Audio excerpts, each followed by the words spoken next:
with Sonny is next. Time now for the sunny side of sports with Sonny Young. Hello, Sonny.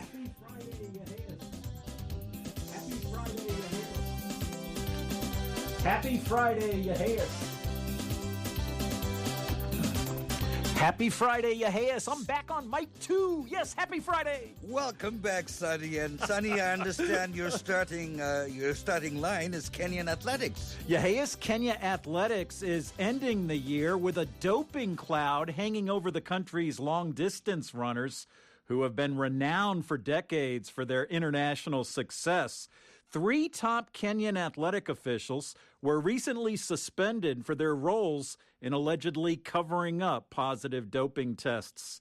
Dick Pound, the former president of the World Anti-Doping Agency, has said, and I quote, "It's pretty clear there is a lot of performance-enhancing drugs being used in Kenya." In August, at the World Championships in Beijing, 2 Kenyan athletes, Joyce Sakari and Koki Manunga, were suspended after testing positive for doping. The suspensions and doping allegations swirling around Kenya have some questioning the country's performance at the World Championships, where it became the first African nation to top the medals table. In this sunny side of sports highlight for 2015, reporter Shegun Dot on the Spot Adeyemi looks back on Kenya's history-making performance in Beijing. Good evening, Africa. Kenya has made history by becoming the first African nation to emerge the overall winner of the 2-yearly World Athletics Championships. The East African nation finished on top of the medals table at the 15th edition of the championships.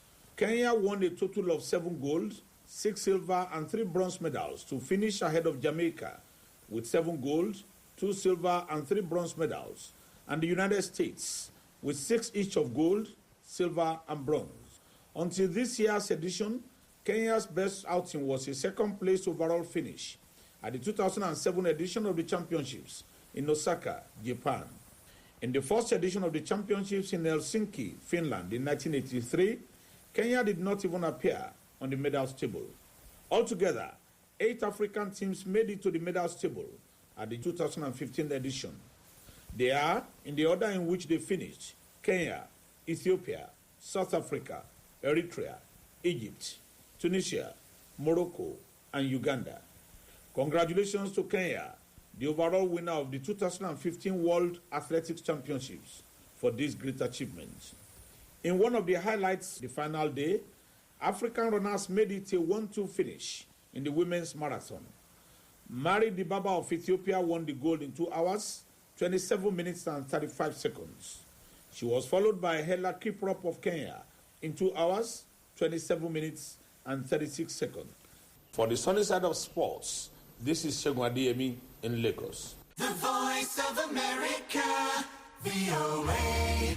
Kenya's 7th and final gold medal in Beijing was won by Asbel Kiprop, who came from behind to win his 3rd consecutive world title in the men's 1500 meters final. I knew that when it comes to the last 200, 250 meters, remember that's how McLaughlin won Olympics in London, here in the last 250. I've been looking at his qualifying rounds when he races. My colleague here they have been running both of them the last 250 meters. But when you compare his last 50 meters, it's not moving. So I was a little bit confident that maybe that's where I could catch them. That's Asbel Kiprop of Kenya, the 3-time world champion in the men's 1500 meters race. And Kiprop was speaking in Beijing, China. Kenya's 6 other gold medal winners in Beijing were Julius Yego in the men's javelin, David Rudisha in the men's 800 meters race, Nicholas Bett in the men's 400 meters hurdles race, Ezekiel Kemboy in the men's 3,000 meters steeplechase race, Hyven Jepkemoy in the women's 3,000 meters steeplechase race, and Vivian Chariot in the women's 10,000 meters final. Truly a great showing by the Kenyans at the World Athletics Championships.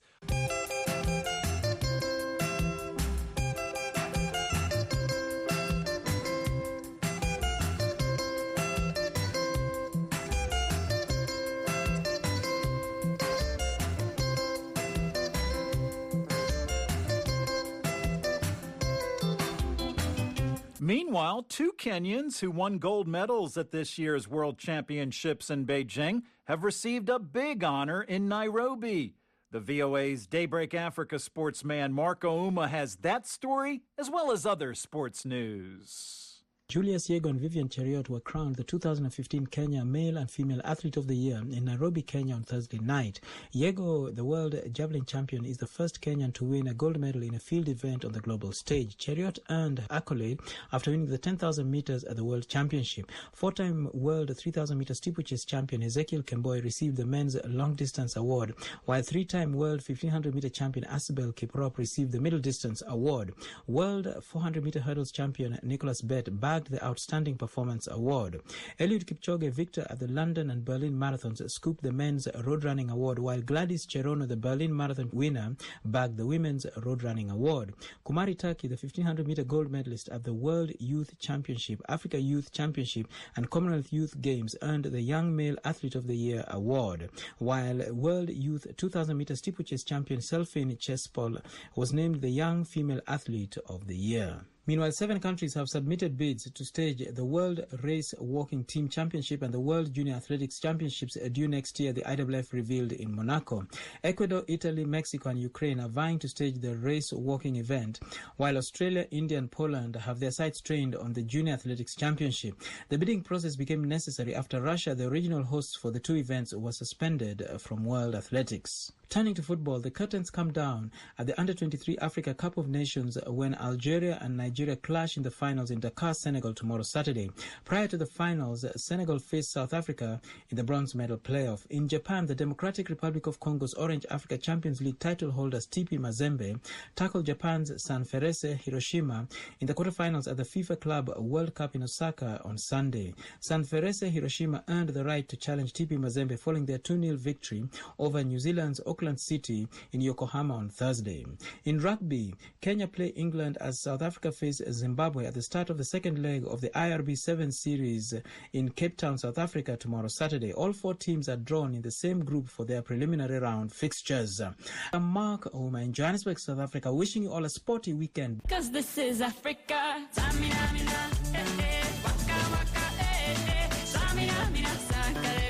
This time for Africa. I'm very excited. Because this is Africa.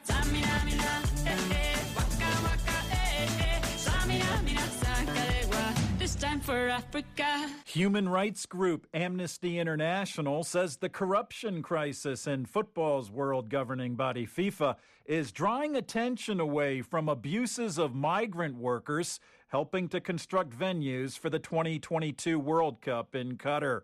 Henry Ridgewell reports. Amnesty says in recent months, Qatar has made some progress in improving the rights of migrant workers. Under the so-called new wage protection system, big companies must now regularly pay their employees by electronic bank transfer, helping to address problems over late or missing wages. But Amnesty's Mustafa Kadri says there are still holes in the legislation. Workers that are most exposed to abuse in Qatar are those employed in the smallest companies. And they might have a 3-month visa, they may be informally employed. They're very hard to track, these small companies. This law does not seem to effectively apply to that pool of workers. There are around 1.5 million migrant workers in Qatar. Most are employed under the kafala sponsorship system, where the employer is responsible for their legal status. Amnesty says this led to major abuses, including the confiscation of employees' passports. An employer has the power to control where a worker goes, when they leave the country, whether they can change jobs. And the fact that creates an incredible power imbalance. Kadri accuses FIFA, football's world governing body and the organiser of the World Cup, of abdicating its responsibilities. We do have a concern that the focus on the corruption allegations and FIFA's leadership is diverting attention away from human rights and FIFA's responsibility with respect to human rights. Qatar has strongly denied claims that its officials paid FIFA delegates to win their votes to host the 2022 World Cup, and FIFA's Ethics Committee ruled in November that any breaches of the rules were only of very limited scope. Swiss police are investigating corruption claims against suspended FIFA head Sepp Blatter, while scores of FIFA officials have been indicted in an ongoing US investigation. Speaking in London Thursday, US Attorney General Loretta Lynch urged wholesale reform. It's incumbent upon every country that participates in this great sport to be involved in FIFA's reform. Jose Luis Meisner, the former General Secretary of South American soccer's governing body, appeared this week before an Argentine judge who will decide on an extradition request from the United States. Henry Ridgewell for VOA News, London.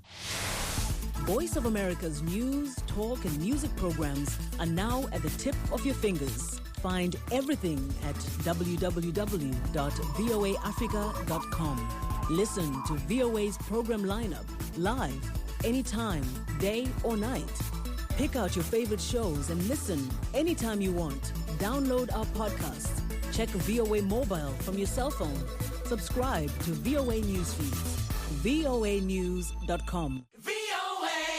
I encourage our VOA listeners with internet access to check out the Sunny Side of Sports Facebook page.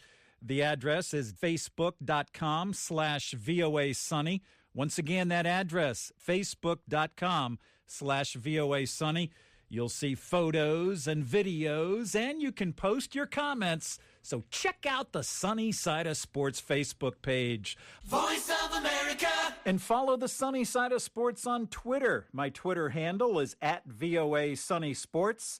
Omiyachi Job, whose Twitter handle is Creativity, sent me a tweet, and Omiyachi kept it simple, 140 characters or less. Big pleasure.